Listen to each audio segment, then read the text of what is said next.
எல்லாருக்கும் வணக்கங்க. ஜோதிஸ் கிச்சனில் இன்றைக்கி நம்ம பார்க்க போகிற ரெசிபி அணில் வரகு சேமியா. இது எப்படி செய்கிறதுன்னு பார்க்கலாம். அணில் சேமியா 3 பாக்கெட் எடுத்துருக்கேங்க. அது தண்ணியில் போட்டு ஊற வச்சுக்கலாம். தண்ணியில் ஒரு 2 நிமிஷம் ஊறணுங்க. 2 நிமிஷத்துக்கு மேலே வைக்கக்கூடாது. 3 பாக்கெட் சேமியா போட்டுக்கலாம். அது கூட கல்லுப்பு போட்டுக்கலாங்க. போட்டு நல்லா கலந்து எடுத்து வச்சுக்கலாம். 2 நிமிஷம் ஆயிடுச்சுங்க, ஊறிடுச்சு.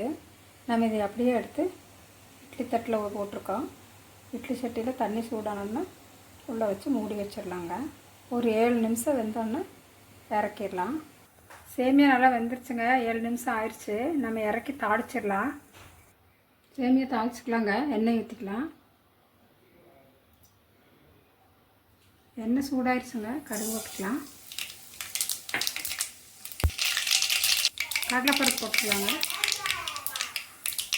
பெரிய வெங்காயம் போட்டுக்கலாங்க. பச்சை மிளகாய் போட்டுக்கலாங்க. கருவேப்பிலை போட்டுக்கலாங்க. சேமியாவில் உப்பு போட்டிருக்குங்க. இந்த வெங்காயத்துக்கு கொஞ்சமாக போட்டுக்கலாம்.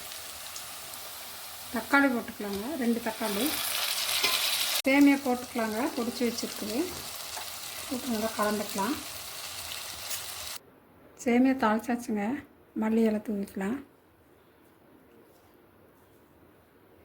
இது நல்லா இருக்குங்க. இது காலை உணவு, இரவு உணவுக்கெல்லாம் நம்ம செய்துக்கலாம். ஈஸியாகவும் செய்துக்கலாம். நல்லா ஹெல்த்தியான உணவும் கூட. வரகு சேமியா, கம்பு சேமியா, சோள சேமியா இது எல்லாமே ரொம்ப நல்லது. இதே மாதிரி இந்த மெத்தட்லேயே செய்து பாருங்கள்.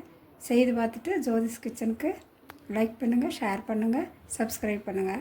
மறக்காமல் சப்ஸ்கிரைப் பண்ணுங்கள். தேங்க்யூ.